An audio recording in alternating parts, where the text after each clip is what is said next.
to class, we spend a lot of time preparing, and often we think of what is it that we are going to do in the classroom. It isn't about us.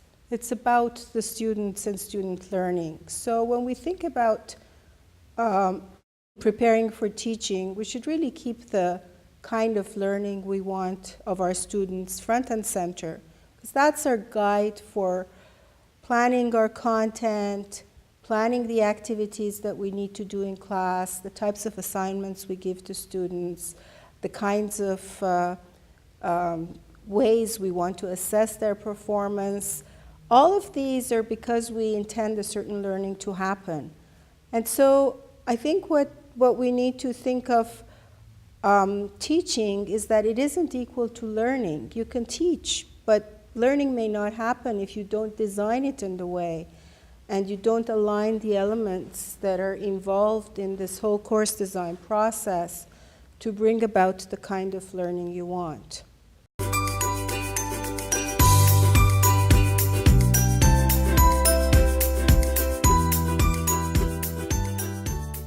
Absolutely, absolutely. I mean, this whole conference is about active learning.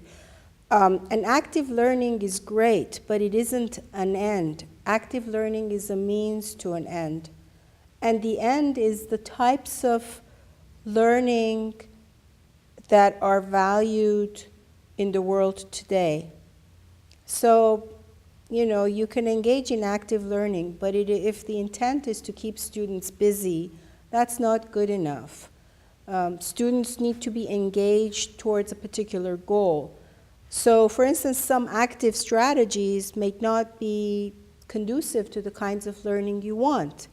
And that is a misalignment. It's not an alignment. Yes, the students are active, but they're not active in a way that leads to the type of learning you want.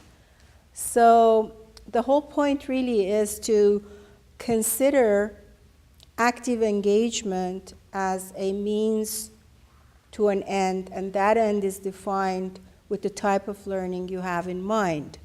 And that makes you very judicious and careful about the strategies you choose for teaching, the kinds of activities you plan to engage the students in, the kinds of assessments you do. As I said, all of these need to hang together if we want to achieve the final goal, final type of learning that we want.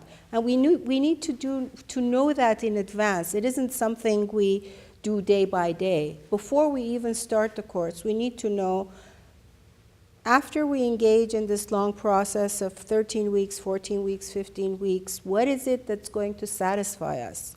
What do we expect our students to know and be able to do with that knowledge? And so then what is the design of that process that would lead to the particular outcome? And along the way, what kinds of tests we have put in place that would tell us we're going in the right direction? But that's a really important step too, because we can imagine we're doing the right thing, but we don't have any formative processes along the way to say what we think is not exactly what's happening with the students. So we need to be conscious of that and plan that in advance.